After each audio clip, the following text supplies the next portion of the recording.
من علامات ظهور المهدي أن تمتلئ الأرض ظلما وجورا.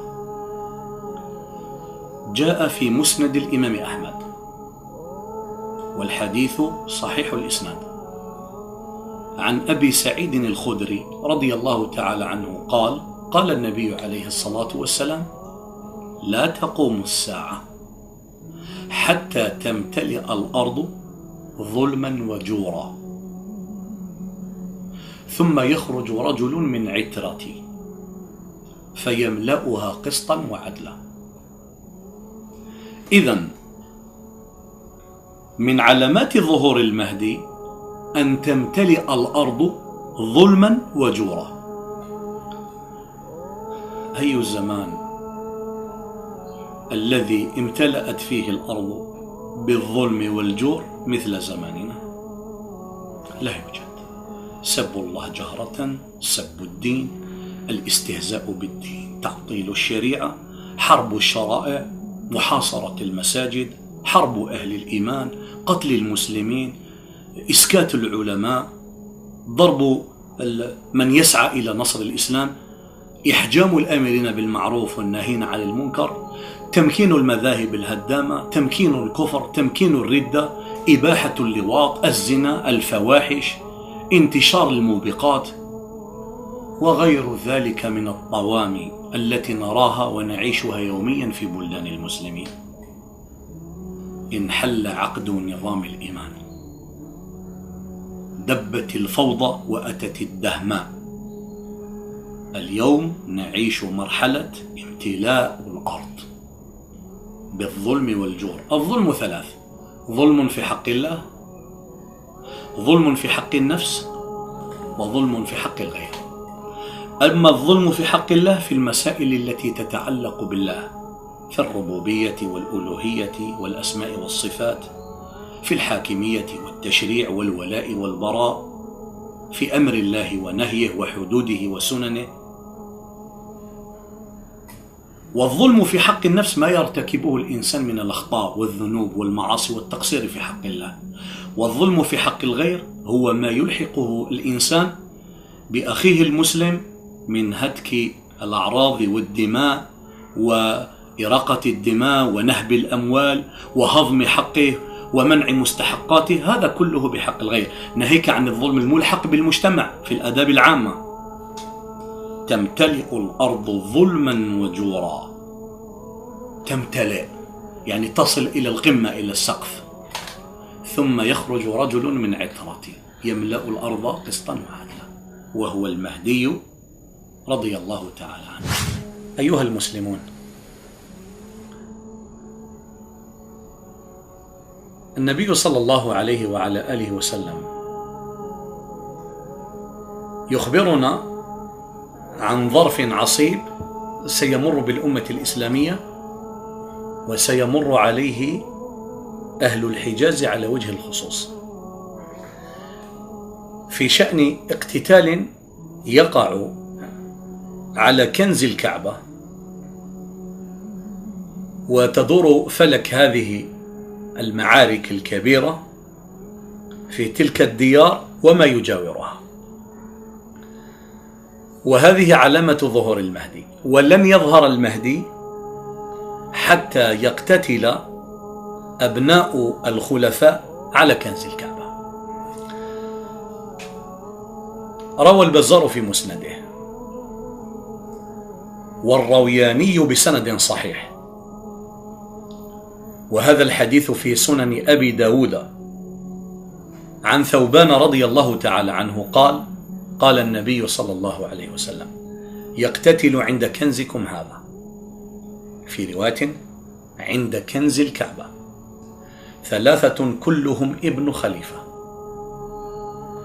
ثم لا يصير إلى واحد منهم، أي الملك والكنز، فتطلع الرايات السود من قبل المشرق، في رواية من ناحية المشرق، في رواية من خراسان، في رواية من ناحية خراسان، فيقتلونكم قتلا لم تسمعوا به، في رواية لم تروا مثله.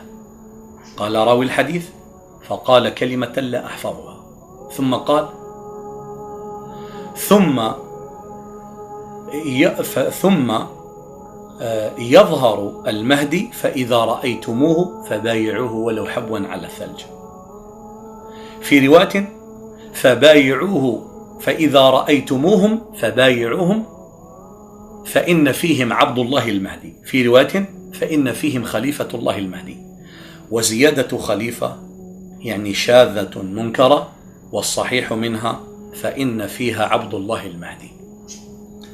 هذا الحديث يخبرنا النبي عليه الصلاة والسلام من خلاله، وهذه من مسائل الغيب، وسوف تقع على الوجه الذي أخبر النبي عليه الصلاة والسلام، لأنه لا ينطق عن الهوى إن هو إلا وحي يوحى. قال له عبد الله بن عمرو بن العاص: أنكتب عنك كل ما تقول يا رسول الله في الغضب والرضا؟ قال: أكتب والذي نفسي بيده ما خرج مني إلا الحق. وفي رواية: إني أمزح ولا أقول إلا حقا. يقتتل عند كنز الكعبة. الكنز هنا وقع الخلاف عند العلماء في تعريفه.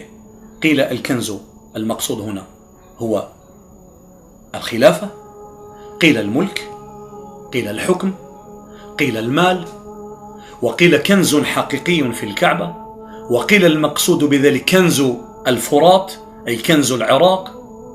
يقتتل عند كنزكم هذا.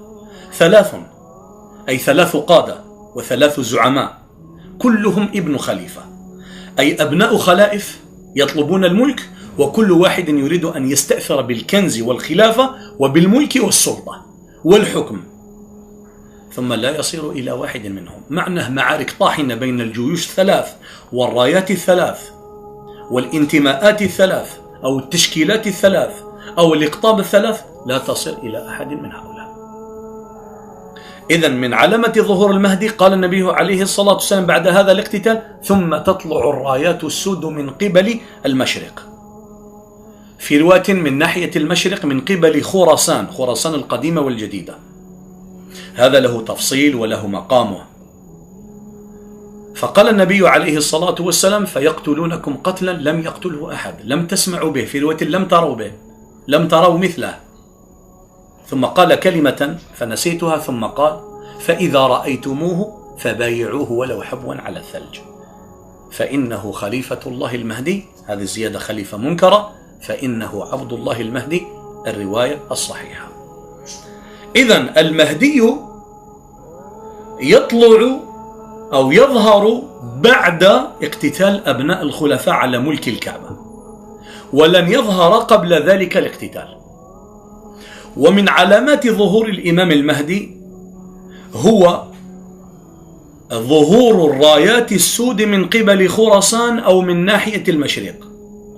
يقول العلامة ابن كثير: فيخرج المهدي ويكون ظهوره من بلاد المشرق، لا من سرداب ساموراء أي كما تزعم الشيعة.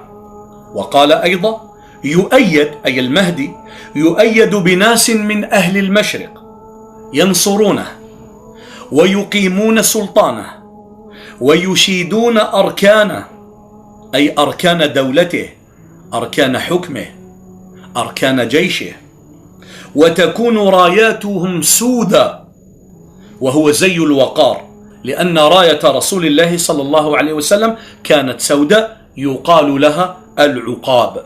وقال ابن كثير في شرح هذا الحديث: هذه الرايات السود ليست التي أقبل بها أبو مسلم الخراساني فاستلب بها دولة بني أمية، يعني نصرة لدولة بني العباس، بل رايات سود أخرى تأتي صحبة المهدي، تأتي صحبة المهدي.